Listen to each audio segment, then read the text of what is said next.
I woke up at 2:47 a.m. because the pain meds were wearing off. Stage 4 prostate cancer with bone metastasis doesn't care what time it is. I was reaching for the pill bottle on my nightstand when I heard my daughter's voice from the hallway. "Just get the medical records, Vicky. We need documentation that he can't make decisions anymore." I froze. Through the half-open bedroom door, I could see her silhouette. My daughter, Victoria. Vicky, I'd called her since she was 3 years old. She was holding her iPhone up, photographing something.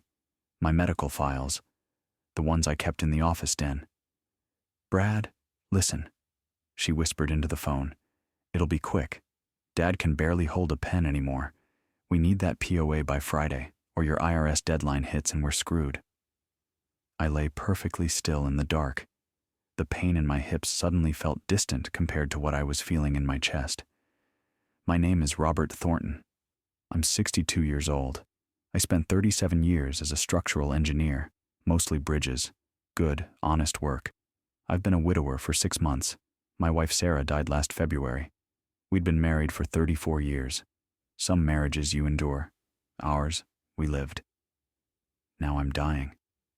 The doctors gave me maybe 18 months when they found it last year, but the bone meds sped things up. I'm looking at 6, maybe 8 months if I'm lucky. Funny word, lucky." I closed my eyes and listened to Vicky pad back down the hallway. Heard the front door close softly. Heard her car start in the driveway. Then I got up, walked to my home office, and saw exactly what was missing.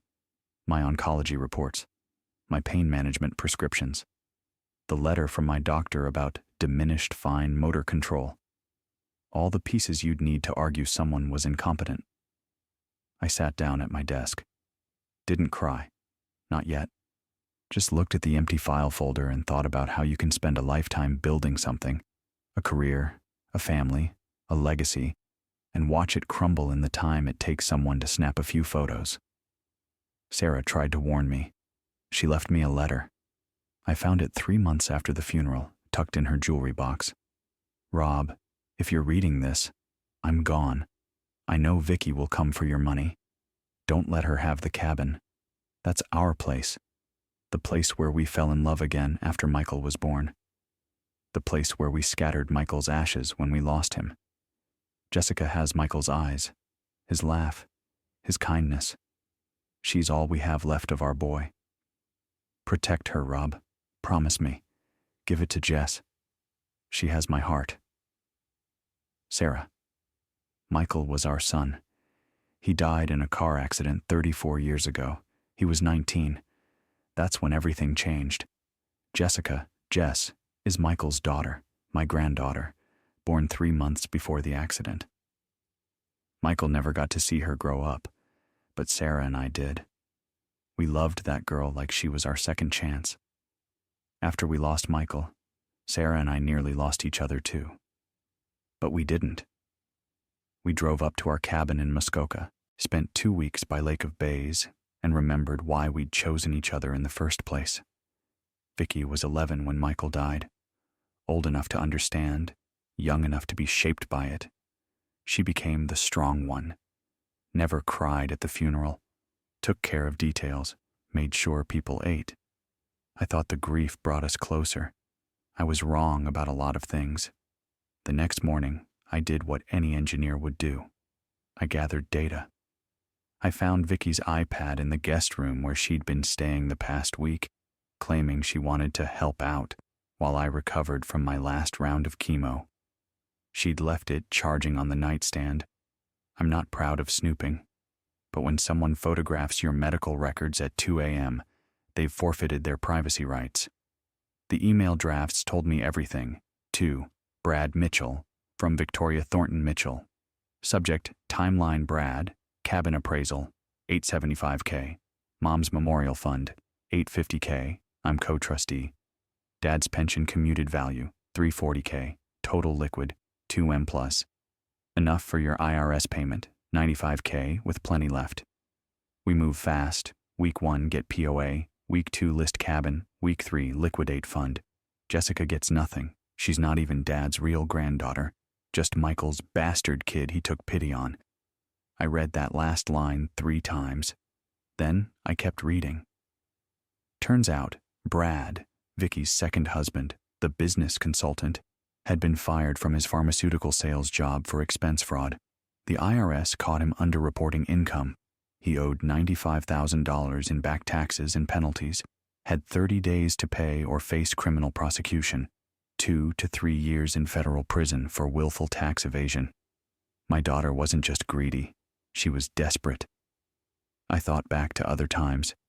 When Vicky was 16, she borrowed $500 from me for emergency car repairs, spent it on prom dresses. When she was 28, Brad came asking for $50,000 for some tech startup. I declined. Brad barely spoke to me after that. Last Thanksgiving, Vicky suggested I move into senior living. I was 61. I'd just run a half marathon. Sarah shut that down hard. 3 months later, Sarah was gone. Heart attack in her sleep. Now Vicky was back. Except this time, she had a plan, and I didn't have Sarah to protect me. I read Sarah's letter again that night. Must have read it 100 times since I found it, but this time was different. Promise me. I closed my eyes and saw Michael's face.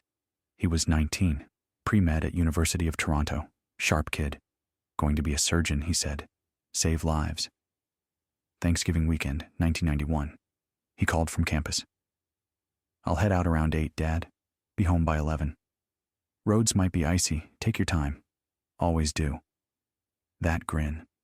God, that grin. The call came at 11:47 p.m. Black ice on the 401. Transport truck jackknifed. Michael swerved, overcorrected, rolled 3 times. The OPP officer said it was instantaneous, said Michael wouldn't have felt anything. I don't know if that's true. I hope it is. At the hospital, they asked who would identify him. Sarah couldn't move. Vicky was hysterical, screaming in the waiting room. I said, I will. The worst part wasn't his face. Just a cut over his eye, really. The worst part was his hands. Still gripping. Still in the 10 and 2 position I'd taught him when he was 16. Defensive driving, son. Both hands on the wheel. Always. He'd done everything right. Sometimes that's not enough. Vicky blamed God. Sarah blamed herself for asking him to come home. I blamed physics. Force times mass. Friction coefficients. Margins of error. We all found our own way to carry it. But we didn't blame each other. That's what kept us together. Until now. And that night, I couldn't sleep. Walked past the guest room around 3 a.m. The door was open. Vicky's phone was on the nightstand, screen still glowing from a recent call. I shouldn't have looked. But I did. The last call was to someone named Linda, 47 minutes. I scrolled through the recent texts. Linda, how are you holding up? Vicky, I'm fine. I'm always fine. That's what I do. Linda, Vicky, your dad is dying. Vicky, yeah, and when Michael died, who took care of Mom? Who made sure Dad ate? Who planned the funeral? I was 11 and I was the strong one. Nobody ever asked if I was okay. They still don't. Linda, this isn't about Michael. Vicky, everything is about Michael. Even now. Dad's dying and he's still talking about giving everything to Michael's daughter. Like I don't exist. Like I've never existed. I put the phone down, stood there in the dark hallway. Part of me wanted to walk in, wake her up, tell her I saw her, I loved her, that Michael's death wasn't a competition. But I didn't, because seeing that text didn't change what she'd done. It just explained it. I went back to my room and called the one person I knew would help. Lieutenant Colonel James Bradley, retired, answered his phone on the second ring. Thornton, it's 3 a.m. Jim, I need a lawyer. I am a lawyer, you idiot. No, I need a JAG lawyer, one who knows how to handle traitors. Silence. Then, I'll be there in an hour. Jim and I went back 40 years. We met in college. He was ROTC, I was engineering, stayed friends through deployments and job changes in life. He'd handled Sarah's estate when she died, did it for free, told me to shut up when I tried to pay him. He showed up in jeans and an old army sweatshirt, carrying a leather briefcase. Looked me over. You've lost weight. Cancer does that. How long? 6 months, maybe less. He nodded once. Didn't do the pity thing. That's why I called him. I told him everything, showed him the emails, played him the recording I'd made on my phone when Vicky came back the next night. In Ontario, you only need one party consent for recordings. I was that party. Jim's jaw got tighter as he listened. When I finished, he leaned back. I prosecuted a staff sergeant once, he said, quietly. Sold his platoon's route for 10 grand. He looked at the iPad. He had more conscience than your daughter does. Can you help me? Can I help you? He opened his briefcase. Rob, I'm going to make sure she doesn't get a single dollar, and it's going to be airtight. We worked through the night. Jim was methodical, surgical. The plan was simple. Sarah Memorial Fund, $850,000, locked in an irrevocable trust. Even I couldn't touch it now. Community arts programs and scholarships for kids who'd lost siblings. Muskoka cabin, $875,000, transferred to a trust for Jessica and her descendants, protected from any future divorce or creditors. Scarborough house, $720,000, to be sold upon my death. Proceeds to Jessica's children's education funds. Pension, $340,000 commuted value. Direct to Jessica. To Victoria Thornton Mitchell, $1, plus a clause stating she had received substantial financial and emotional support during her lifetime and requires no further inheritance. Jim looked up from his laptop. She'll contest this. Let her.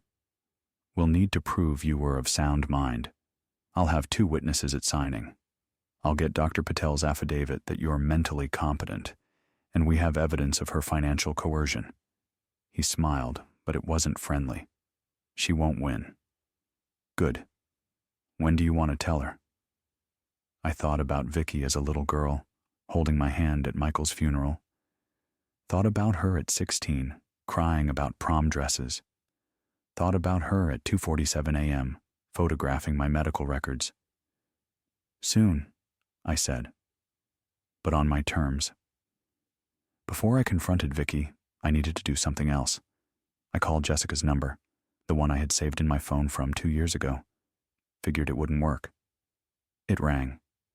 Hello? Her voice sounded tired. Jess, it's Grandpa Rob. Silence. Then, Grandpa? Yeah, sweetheart, it's me. She started crying. Not quiet tears, big, gulping sobs. I'm so sorry. I'm so sorry I wasn't there when Grandma died. Aunt Vicky said you didn't want to see me. She said I reminded you too much of Dad and it was too painful and— Stop, I said. My voice came out harder than I meant it. Stop right there. Vicky lied.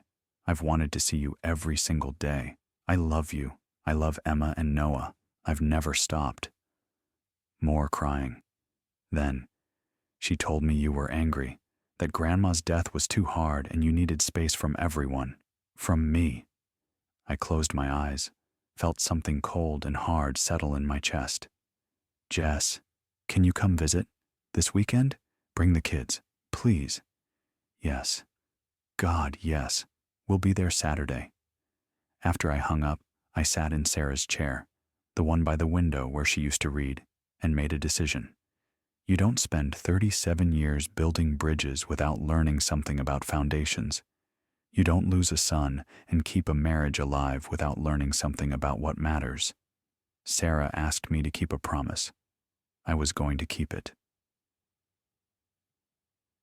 Vicky came back Thursday with the POA papers. She brought coffee, my favorite from the place on Queen Street, and had her concerned daughter face on. Hey, Dad, how are you feeling? Tired, I said. True enough. I know this is hard to talk about, but we really need to get these papers signed. just in case something happens and you can't make decisions. She spread them on the kitchen table. It's really just a formality, for your protection. I looked at the papers, looked at her. She had Sarah's eyes. That made it worse. Vicky, I know about Brad's IRS problem. Her face went carefully blank. What? I know he needs $95,000 in 3 weeks or he goes to federal prison for tax fraud. She opened her mouth, closed it. Her face cycled through about 5 different expressions before landing on anger. You went through my things? You photographed my medical records at 2 a.m. I'd say we're even. I was just... Don't. I held up my hand. I heard you on the phone. I read your emails. I know the whole plan. Cabin, house, Sarah's fund, the timeline, all of it. She stared at me. Then something shifted in her expression. The mask came off. What was underneath was cold. So what? You're dying anyway. You don't need that money. Brad and I do. We have actual lives to live. And Jessica? Emma and Noah? They don't matter? She scoffed. Jess is fine. She has a job. She doesn't need a handout just because she's Michael's. She stopped herself. Michael's what? Nothing. Say it, Vicky. She's not even your real granddaughter. She's some girl Michael knocked up before he died. You and Mom took pity on her. That doesn't make her family.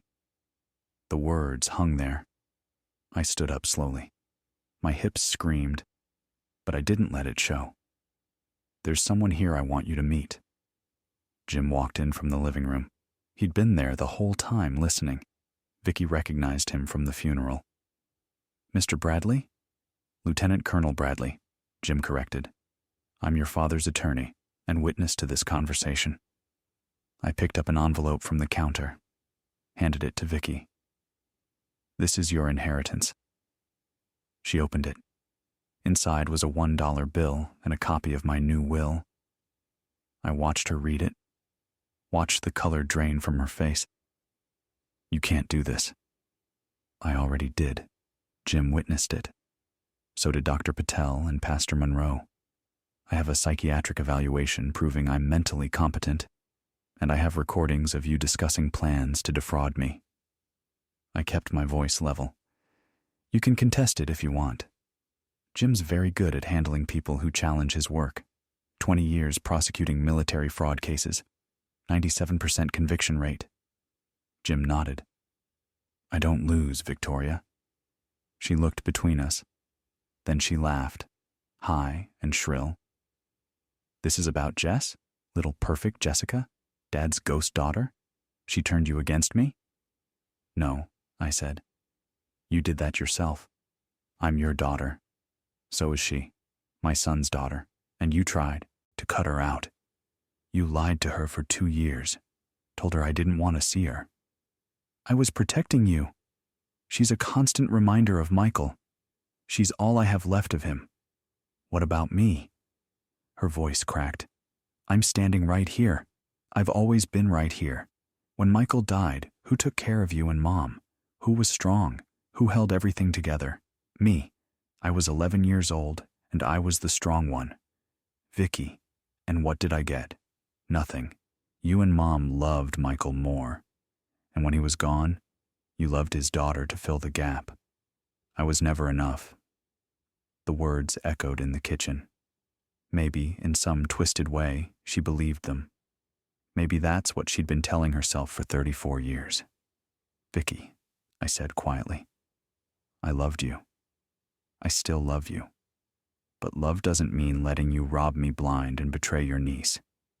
It doesn't mean signing papers that let you steal from a dead woman's memorial fund. She crumpled the papers, threw them at me. You'll regret this. When you're dying alone, you'll regret this. She left. Slammed the door so hard a picture fell off the wall. Jim picked it up. Michael's 10th birthday. All of us together, smiling. That went better than expected, he said. Did it? She didn't throw anything heavier. He set the picture on the table. Rob, you did the right thing. Then why does it feel so bad? Because she's your daughter. Some betrayals hurt precisely as much as the love that preceded them. Jessica came that Saturday with Emma and Noah. I heard them before I saw them. Kids' voices in the driveway, excited and loud. Then Jess was at the door with a casserole dish and tears already streaming down her face. Grandpa. I hugged her. She felt so much like Sarah, same height, same frame. Emma and Noah hung back, shy. Are you really our great-grandpa? Emma asked. She was 8 now. Last time I'd seen her, she was 6. I really am. Mom said Aunt Vicky told her you didn't want to see us. Your aunt was wrong, Jess said firmly. Grandpa Rob has always wanted to see you. Always. We spent the day in the backyard. Noah found Sarah's old croquet set in the garage. I taught him how to hold the mallet. Emma asked about Sarah. I showed her pictures. Grandma Sarah used to paint, I said. Loved mysteries and terrible puns. Hated coffee but loved tea. She sounds nice, Emma said. She was the best person I ever knew. At dinner, Jess said, Grandpa, Aunt Vicky called me yesterday. I set down my fork. What did she say?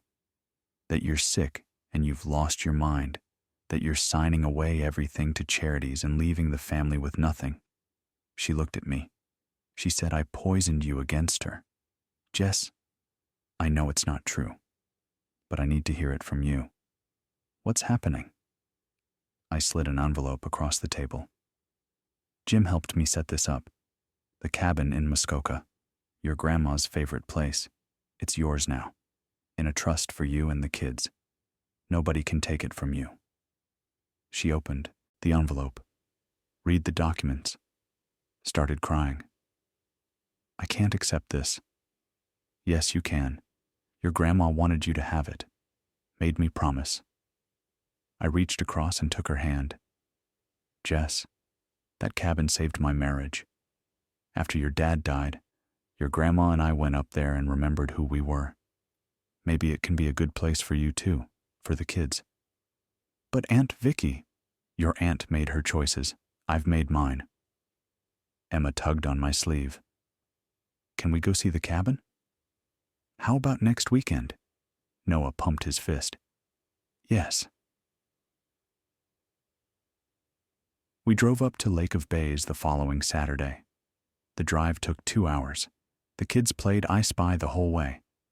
When we pulled up to the cabin, Jess gasped. I remember this place. Dad brought me here once. I was really little. You were 2, I said, right before the accident. Your dad loved this place. The cabin wasn't fancy. 2 bedrooms, 1 bath, a stone fireplace, and a porch that wrapped around 3 sides. But it sat on 2 acres with direct lake access, and the view was something you couldn't buy. Sarah and I had bought it 30 years ago, fixed it up ourselves. Every board, every nail had a memory attached. Emma ran down to the dock. Can we swim? Water's still pretty cold, Jess said. We can test it. I walked down to the waterline, stuck my hand in. Nope, maybe July. But we stayed all day anyway. I grilled burgers on the old Weber. Jess found Sarah's painting supplies in the shed, brushes, easels, half-used tubes of paint, and set up on the porch. Emma and Noah explored the woods, came back with sticks and declarations they'd seen a bear. They hadn't. At sunset, we sat on the dock. The kids were inside, playing cards. Jess leaned against my shoulder. Thank you, Grandpa. Thanks, Sarah. This was her idea. I miss her. Me too. Every day. We watched the sun sink behind the trees. The water turned gold, then pink, then purple. Aunt Vicky's going to fight this, you know, Jess said. Let her. Jim says we have everything documented. She won't win. She's my aunt, my dad's sister. This is going to destroy what's left of our family. I know. I'm sorry. Don't be. Jess sat up. You're protecting me and my kids. That's what family is supposed to do. I thought about that. About what family means when half of it wants to protect you and the other half wants to rob you. Your grandma used to say family isn't just blood. It's who shows up, who keeps promises. I looked at her. You showed up, Jess. She hugged me. I love you, Grandpa. I love you too, kiddo. I'm writing this from the cabin now. It's been 6 months since the confrontation. The cancer's winning. It always does. But I'm not going quietly. Vicky did try to contest the will. Jim handled it. The judge reviewed the psychiatric evaluation, the witness statements, and the evidence of Vicky's coercion attempts. Dismissed her case in 20 minutes. Vicky had to pay Jim's legal fees. Brad got sentenced 3 weeks later. 3 years federal prison for willful tax evasion. Vicky had to sell the house in North York to cover his legal fees. Last I heard, she moved back in with her mother, my first wife, Diane. Some symmetries are poetic. Jessica and the kids moved into the cabin full-time last month. She got a teaching job at the local school. Emma's in 3rd grade now. Noah's in 1st. They're good kids, happy kids. Dr. Patel says I have maybe 6 weeks left. The pain's getting harder to manage, but I'm surrounded by people who love me, in a place I love, and I kept my promise to Sarah. That's more than most people get. Emma asked me yesterday, Grandpa, are you scared? We were sitting on the porch. I was in the rocking chair Sarah and I bought 20 years ago. She was on the steps, drawing in her sketchbook. Sometimes, I said honestly. Mostly, I'm tired. Where do you think you'll go? When you die? Wherever your grandma is? Heaven? Maybe. Or maybe just somewhere quiet where my hips don't hurt. She thought about that. Then, Mom says you gave us this cabin because you love us. I do love you. More than money? You ever try fishing with a bank statement, kiddo? Emma giggled. No. Doesn't work. Can't roast marshmallows over a stock portfolio either. I squeezed her shoulder. This place, though, this is real. She nodded seriously, went back to her drawing. Later, Jess came out with tea. We sat together as the evening cooled. Do you regret it?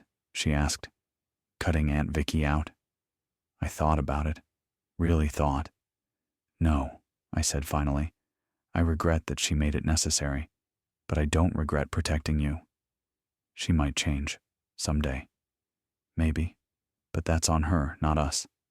I sipped my tea. Jess, I spent 37 years building bridges.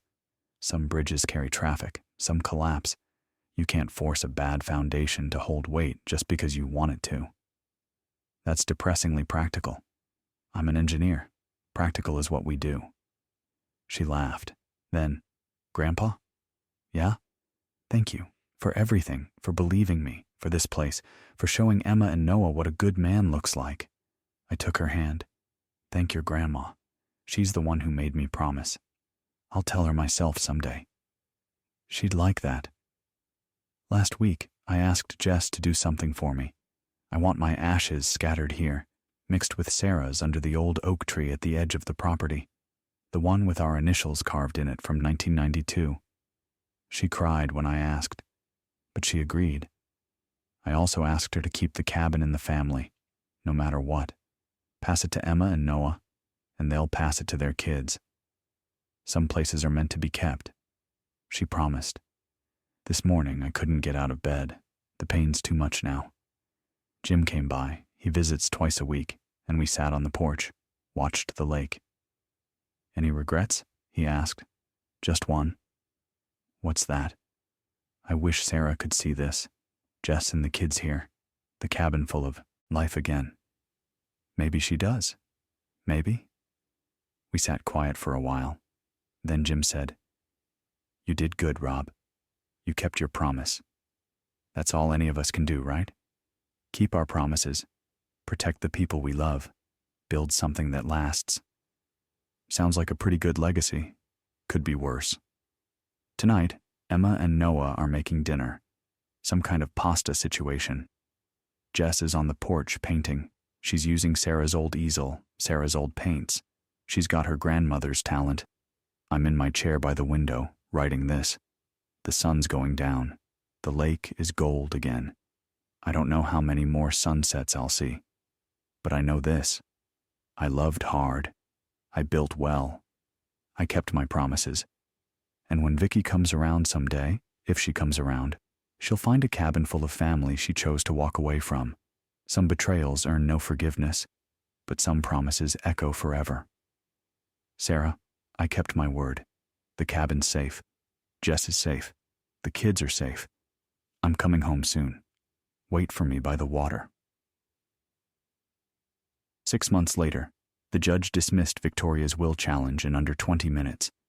Jim called from the courthouse. Robert was too weak to attend by then. She tried to argue undue influence, Jim told him. Judge reviewed the psychiatric evaluation, the recordings, the witness statements, told her attorney to stop wasting the court's time. What did Vicky say? Nothing. She just left. Robert Thornton died 3 weeks later, peacefully at the cabin, surrounded by Jessica and her children. It was a Tuesday morning. The sun was coming up over Lake of Bays. Emma was holding one hand, Noah the other. Jessica was reading to him from one of Sarah's old mystery novels. He smiled once, squeezed their hands, and let go. They scattered his ashes under the oak tree, mixed with Sarah's, just as he'd asked. The initials were still there. R.T. plus S.T. carved inside a heart. 1992. Emma traced the letters with her finger. They're together now, right, Mom? Yeah, baby, they're together. A letter arrived 2 months later. Victoria Thornton Mitchell, return address in Thunder Bay. Jessica held it for a long time before opening it. Dear Jess, I know I don't have the right to contact you. I know what I did, what I tried to do. Brad's still in prison. I'm living in a 1-bedroom apartment, working retail. I don't expect forgiveness. I don't know if I deserve it. But I wanted you to know I'm sorry. I'm sorry I kept you from Dad. I'm sorry I lied. I'm sorry I let money become more important than family. I heard Dad died at the cabin. I'm glad he wasn't alone. I'm glad you were there. If you ever want to talk, I'm here. But I understand if you don't. Vicky Jessica read it twice. Then she folded it carefully and placed it in a drawer in the cabin's old desk. The same desk where Robert had kept Sarah's letter. The same desk where he'd written his final journal entry. Emma came in from school. What's that? A letter from Aunt Vicky. Are you going to write back? I don't know yet. Great. Grandpa Rob told me something before he died, Emma said. She grabbed a juice box from the fridge. He said forgiveness is hard work, but so is carrying hate around. He said some people earn second chances, and some don't, and it's okay not to know which is which right away. He said all that? Well, kind of.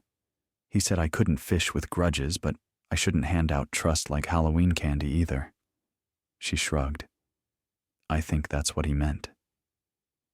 Emma ran back outside. Jessica heard her and Noah laughing on the dock.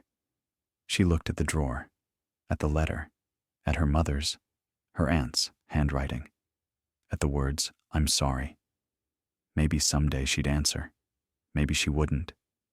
But not today. Today, she had kids to feed and paintings to finish and a cabin to maintain. She had a promise to keep, to Grandpa Rob and Grandma Sarah, to keep this place full of love and life and the kind of family that shows up. Outside, the sun was setting over Lake of Bays. The water was turning gold. Jessica walked to the window, watched Emma teaching Noah how to cast a fishing rod off the dock, watched the way the light caught the water, the way the old oak tree swayed in the breeze. And somewhere, she'd like to think, 2 old souls were sitting together, hands intertwined, watching their great-grandchildren play. Robert had kept his promise.